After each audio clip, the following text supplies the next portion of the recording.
I've been married to my lovely wife for almost 30 years, Christy. We have two children. I have an older daughter and a younger son.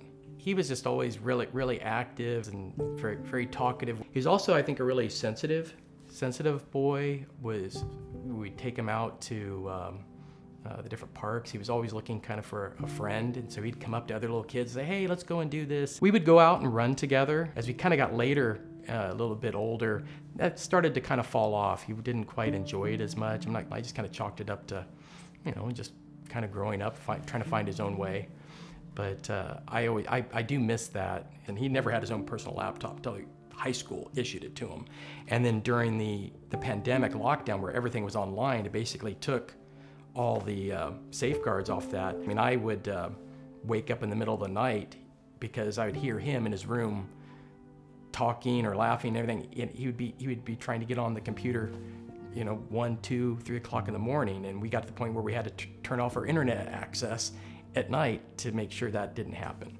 My wife and I both noticed that our son started to withdraw more, go more into his bedroom, shutting the door, being more online, and it would be harder and harder to get him out of his room. When he was a senior in high school, he came out to us and that he said that he's transgender.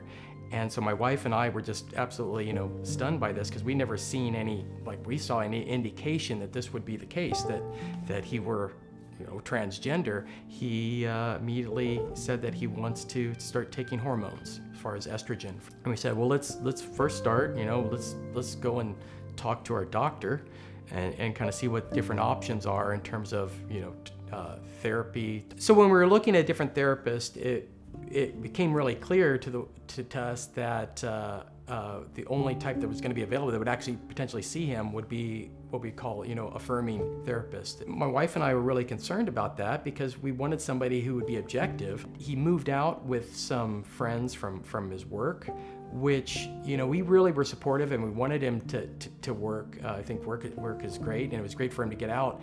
But at work, he ended up making friends. There were several that were in the transgender community, and they were older than him, and we took him shopping and different things like that, and he ended up moving out with several of them into an apartment, still in the same city. Communication-wise, with our son, it's primarily texting and things like that. He forgot my birthday, which, I'm not a big birthday person, but it did kind of hurt. So he did reach out on Father's Day, and so I talked to him. So that was really good. And then, I can't remember. It was not too long ago. He actually just called and wanted to talk to me. The last thing I think about in a day is my son, and then first thing when I wake up, before I'm even out of bed, first thing I think about is my son and what's going on with him. And so just that kind of constant, it's always there. It's always there, and because we love him. It's a little bit weird too, because it's like nothing has changed, but yet so much has.